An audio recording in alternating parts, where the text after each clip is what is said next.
Вие самата сте член на Българска социалистическа партия, участвала сте дълги години активно в работата там.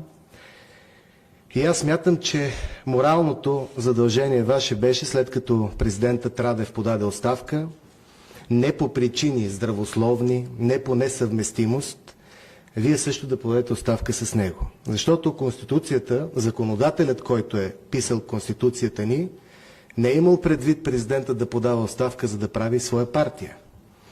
И в тази връзка вашият морален ангажимент според нас беше вие с него да подадете оставка. Защото в обществото изглежда, че той е използвал институцията за да създава партия, а вие в момента използвате президентския пост за бъдеща своя кампания на президент.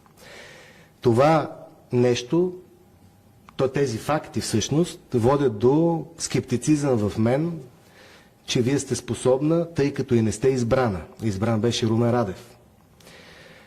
Да проведете истинска безпристрастна кампания. Защо се засилва това мое притеснение?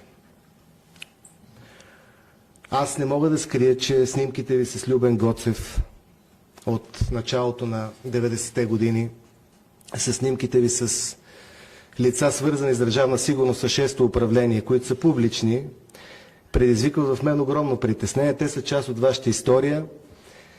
Не мога да скрия и притеснението си от това, че сте близки с хора, които са били вице-президенти на Мултигруп, като Николай Вълканов.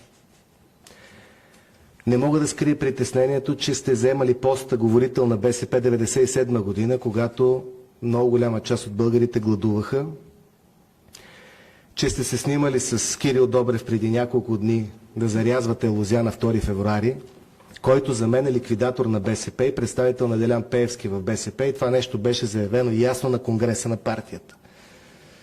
Не мога да заявя, че ме притесняват в контекста на това, което се случва в момента, слухове за секти, за паравоенни организации, за някакви педофилски мрежи по Балкана, не само в Балкана, вашето присъствие на някакви срещи на тамплиери, някакви хора облечени с някакви чаршафи и кръстове, и аз не го считам за акт, който допринася за стабилността на държавата и за нашето православие.